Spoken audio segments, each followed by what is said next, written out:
జ్యోతిషకులు అనేది ఎట్లయిందంటే ఒక్కసారి phone on చేసి యూట్యూబ్ చేసి ఓపెన్ చేస్తే ఒకళ్ళ మించిన ఒక యూట్యూబ్ ఒక జ్యోతిషకులు తయారయ్యారు. ఒకప్పుడు అట్లా లేకుండే, ఊరికొక జ్యోతిషకుడో లేకుంటే పండితుడో ఉంటుండే, పూటకొక జ్యోతిషకులు పుడుతున్నారు.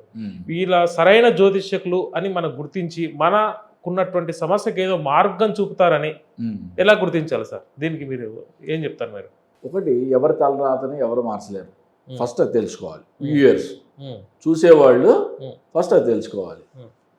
నేనేదో చెప్పాను, ఒక ప్రిడిక్షన్ చేశాను, ఓకే, నా జ్ఞానాన్ని సహకరించినంత వరకు అది కరెక్ట్ అయింది అనగానే గొర్రెలాగా వెనక పడతాం కాదు, ఓకే.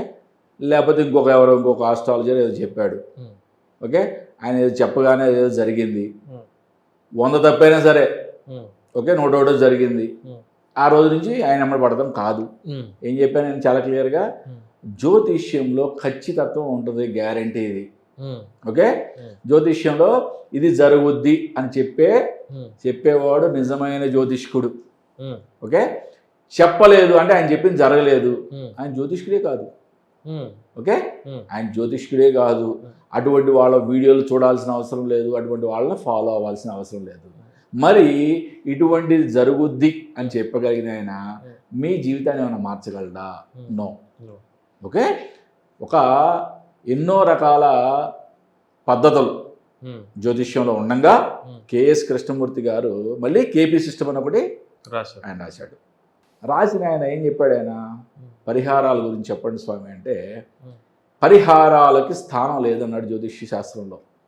అంటే పరిహారాలు పుచ్చంకాయలు అన్నాడు ఒక విధంగా, నా భాషలో చెప్పాలంటే అంతే, ఓకే. అంటే పరిహారాలకి స్థానం లేదు అన్నాడు. అంటే yes, this is your life అని చెప్పతాం జ్యోతిష్ యొక్క పని. కానీ నేను చెప్పేది ఏంటంటే, జ్యోతిష్య శాస్త్రం ప్రకారం ఇంతే, కానీ మనం ఎప్పుడైతే భగవంతునితో సంబంధం పెట్టుకుంటామో, ఓకే, ఎప్పుడైతే ఒక ఆధ్యాత్మిక మార్గంలో మనం ప్రయాణం చేస్తామో, ఓకే, ఎప్పుడైతే మన యొక్క దైవశక్తిని, మనలో ఉన్న దైవశక్తిని జాగృతం చేస్తామో, ఓకే, ఈ యొక్క నెగిటివ్ మనకేదో జరగబోతుంది అని తెలిసింది, జరగబోతుంది అని జ్యోతిష్ శాస్త్రం ప్రకారం తెలిసినప్పుడు దాని యొక్క తీవ్రతను తగ్గించుకోవచ్చు. ఏదో మంచి జరగబోతుందని తెలిసింది, దాని యొక్క మంచి యొక్క తీవ్రతను పెంచుకోవచ్చు. జ్యోతిష్ శాస్త్రాన్ని ఇంతవరకు మాత్రమే చూడాలి, ఓకే. ఎన్ని వీడియోలైనా నేను ఇలాగే చెప్తాను, నా యొక్క విధానం, నా యొక్క అప్రోచ్ కూడా ఇలాగే ఉంటుంది. అంటే జ్యోతిష శాస్త్రం మన జీవితంలో జరిగే చెడు యొక్క తీవ్రతను తగ్గించుకోవడానికి, మంచి యొక్క తీవ్రతను పెంచుకోవడానికి మాత్రమే వాడాలి. అంతేగాని ఏదో జరుగుద్ది, మనం దాన్ని మొత్తాన్ని కూడా జ్యోతిష్యుడు ఏదో మంత్రదండంతో రాత్రికి రాత్రి ఒక్కసారి ఓం భీం బుష్ అని మార్చేస్తాడు అని అనుకోవడం అంతకన్నా బుద్ధి తక్కువ ఇంకొకట్లేదు సార్. ఇంకోటి, ఇప్పుడు జ్యోతిష్యులతో కష్టాలు పోతే పోవు అని అంటున్నారు కదా మీరు. ఎవరైతే న్యాయంగా ధర్మంగా ఉంటారో వాళ్ళకు మాత్రమే కష్టాలు ఎక్కువ వస్తాయి కదా సార్. మరి ఇదేంటి విడ్డూరం? దేవుడు అని పూజ చేసే వాళ్ళకే కష్టాలు ఎక్కువ వస్తున్నాయి. మరి మీరు పొద్దున్న లేస్తే మాకు శిష్యులందరికీ ఈ నాన్న ఇట్లా మంత్రం చేసుకుని జపం చేసుకుని అని చెప్తారు, కానీ మాకు వచ్చే ఇబ్బందులు ఎక్కువ ఉంటాయి. ఎట్లా చేద్దామంటారు సార్? అంటే అన్ని నేనే మంచి పనులు చేస్తున్నాను, కానీ నాకే ఎందుకు కష్టాలు ఇచ్చాడు దేవుడు అంటే నేను నమ్మను, ఓకే. నా సేయింగ్లో కూడా ఒకటి ఉంది కదా చాలా క్లియర్గా, నేను అన్ని మంచి పనులు చేస్తున్నా, కానీ నాకే ఎందుకు ఈ కష్టాలు ఇచ్చాడు ఈ దేవుడు అంటే నేను నమ్మను. నీ తప్పులేంటో నీ అంతరాత్మను అడుగు, ఓకే. నువ్వు ఏం తప్పు చేస్తున్నావో నీ పక్క నుండి నీ భార్యకి తెలియదు, ఓకే. నీవు ఏం తప్పు చేస్తున్నావో నిన్ను కనిపించిన తల్లిదండ్రులకు తెలియదు, నీతో పాటు ఉండే అన్నదమ్ములకు తెలియదు, ఎవరికి తెలియదు. నువ్వు ఏం తప్పు చేస్తున్నావో నీ అంతరాత్మను అడిగితే చెప్పుద్ది, ఓకే. ఏదో ప్రపంచం కోసం లేని నవ్వుని సృష్టించుకొని మొహం మీద పెట్టుకోవడం, కానీ వెనకాల లోపలంతా కూడా దుర్గుణాలమయం, లోపలంతా కూడా ఎంతో భరించలేని దుర్గంధం, కనిపించని భరించలేని దుర్గంధం. అప్పుడు ఏమవుతుంది నీ లైఫ్?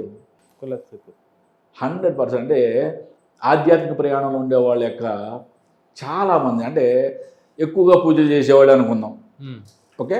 లేదా మెడిటేషన్ చేసేవాళ్ళు అనుకుందాం, అంటే ఒక యోగ మార్గంలో నడిచేవాళ్ళు అనుకుందాం. ఎక్కువ మంది నుంచి ఎందుకంటే నేను కొన్ని వేల మంది క్లయింట్స్ని చూస్తుంటా జాతకులు, వాళ్ళు చెప్పే కొన్ని ఆశ్చర్యంగా ఉంటాయి. కానీ నేను నిర్మోహమాటంగా ఇదే చెప్తా, వాళ్ళు చెప్పేవి ఆశ్చర్యంగా ఉంటాయి. నాకే ఎందుకు గురుగారు ఈ కష్టాలు, నేను అన్ని న్యాయ మార్గంలో ధర్మ మార్గంలో వెళ్తున్నా. న్యాయ మార్గంలో ధర్మ మార్గంలో వెళ్తే యు ఆర్ ప్రొటెక్టెడ్. ధర్మో రక్షతి రక్షిత, దట్ ఈస్ అల్టిమేట్. దానికి మించిన వర్డ్, నువ్వు వేదాలు మొత్తం జరిగేసినా కూడా దానికి మించిన వర్డ్ ఇంకొకటి లేదు. ధర్మో రక్షతి రక్షిత. ఓకే, ధర్మాన్ని కాపాడిన వాడు రక్షింపబడతాడు, దాంట్లో డౌటే లేదు. గురుగారు నా కష్టాలు వచ్చినాయి, నేను ధర్మాన్ని పట్టుకున్నాను.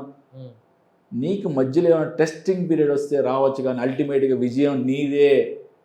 ఓకే, దానికి ఎన్నో దృష్టాలు మన జీవితంలో మనకు కనపడుతూనే ఉంటాయి. పురాణాలు కూడా చెప్తూనే ఉంటాయి, పురాణాల్లో చెప్తూనే ఉంటాయి, మన జీవితంలో కూడా మనకి ఎదురుగా మనకి కనపడుతూనే ఉంటాయి. ఎంతోమంది వాళ్ళ యొక్క లైఫ్లో చివరి అంకంలోకి వచ్చేప్పటికి ఎన్నో కష్టాలు, ఓకే, ఎంతో దారుణమైన స్థితులు వాళ్ళు ఎదుర్కోవడం అన్నీ కూడా మన కళ్ళారా చూస్తున్నాం. కలియుగంలో అంతా కూడా ఇన్స్టెంట్. ఓకే, ఇదేదో మళ్ళీ ఎప్పటికప్పుడే మళ్ళీ దీన్ని మొత్తం పేరబెట్టి నీకు మొత్తం లెడ్జర్లో రాసి నెక్స్ట్ జన్మకి పోస్ట్ పోన్ చేయడం ఏముండదు. ఓకే, ఇప్పుడు ఈరోజు చేసిన కర్మ రేపు అనుభవించి తీరాల్సిందే, దాంట్లో ఎటువంటి డౌట్ లేదు. నువ్వు గనక ధర్మ మార్గంలో ప్రయాణించావా, యు ఆర్ ప్రొటెక్టెడ్. ఓకే, నీ వైపు అంతిమ విజయం నీదే, దాంట్లో ఎటువంటి డౌట్ పెట్టుకోవాల్సిన అవసరం లేదు. నేను ఎన్ని మంచి పనులు చేస్తున్నాను, నేను పొద్దున్న లేచిన కానీ ఆ పూజ చేస్తా, ఈ పూజ చేస్తా, ఎవరికి కావాలి నీవు చేసే పూజలు? నీ మనసు ఎలా ఉందో ఒకసారి నీ అంతరాత్మను అడుగు.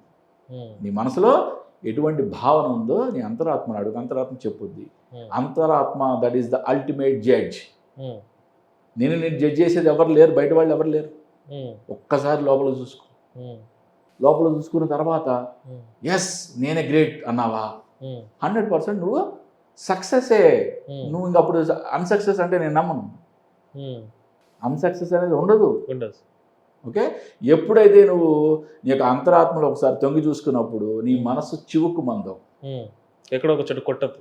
అంతే కదా, ఎక్కడో చోట చివుకుమంటా ఉంటుంది. నేను ఈ పని చేశాను అనగానే చివుకుమంటది మనసు, అయిపోయింది, మొత్తం కొట్టేస్తుంది. If you are unable to answer your inner senses, you are doing absolutely wrong. నీ అంతరాత్మ సమాధానం చెప్పుకోలేకపోతున్నావా, నువ్వు చేసేది తప్పు, 100% తప్పు చేస్తున్నావు. ఇంక ఎవడో జడ్జి దగ్గరికి వెళ్ళి నేను హైకోర్టుకి వెళ్తా, సుప్రీంకోర్టుకి వెళ్తా ఎందుకు? ఒక్కసారి నీ అంతరాత్మను ప్రశ్నించుకో. నువ్వు నిజంగా అన్ని కరెక్ట్గా చేస్తే భగవంతుడు నీకు అన్యాయం ఎందుకు చేస్తాడు? అసలు ఆ మాట నేను నమ్మను. ఓకే, అంటే న్యాయబద్ధంగా ఉన్నాను, ధర్మబద్ధంగా ఉన్నాను, నాకే కష్టాలు అంటే నేను నమ్మను.